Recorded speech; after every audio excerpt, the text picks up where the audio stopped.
ভোর ৩টের সময় ঘুম থেকে উঠবো ভাবতে পারিনি। তো ঘুমের থেকে উঠে কি করলাম আজকে? তো ভোর ৩টের সময় উঠে কীর্তনে গেলাম।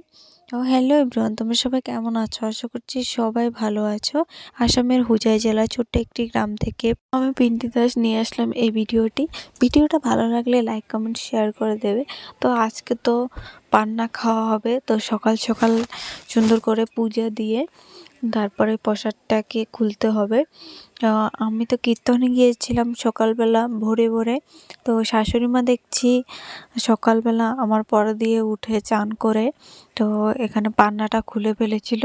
তো আমাকে বলেছিল নারকেলটা কুড়াইয়া দিতে। তো আমি এখানে দেখো বয়া বয়া আমি নারকেল কুড়াইতেছি। নারকেল কুড়াতে বয়ে কিন্তু আমার পুরো অবস্থা খারাপ, পেট সে পুরো ব্যথা করছে। পুরা দৌড়ায় দৌড়ায় এখানে কীর্তন করা হয়েছিল। কীর্তন করতে গেছি যখন পুরো দৌড়াইছি ওইখানে। শরীরটা একটু কমজোরি কমজোরি লাগতেছে। তো এখন পান্না টান্না খায় একটু ঘুম দুমু। তো দেখো এখানে আমার মাথাটা পুরো ঘুরতেছে, মাথা ঘুরে নিলে আমি বইয়া রয়েছি এখানে। তো তারপরে আমি প্রসাদ খাইলাম এখানে। শ্বশুর মশাইরে আগে দিয়ে দিছে। তো আমগো দাদু ঠাকুমাকে দিয়েছিল, আগে দেওয়া হয়েছিল। তো ওটা ভিডিও করতে পারিনি। তো এখন দেখো আমি নারকেলটা ভাঙ্গা লইছি, কারণ আঙ্গো জালতা করে আমি পান্না দিয়ামু। তো আঙ্গো জালতারা দিয়েছিল পান্না। তো এখন দেখো এই যে মেজো জালরে দিয়ে দিলাম।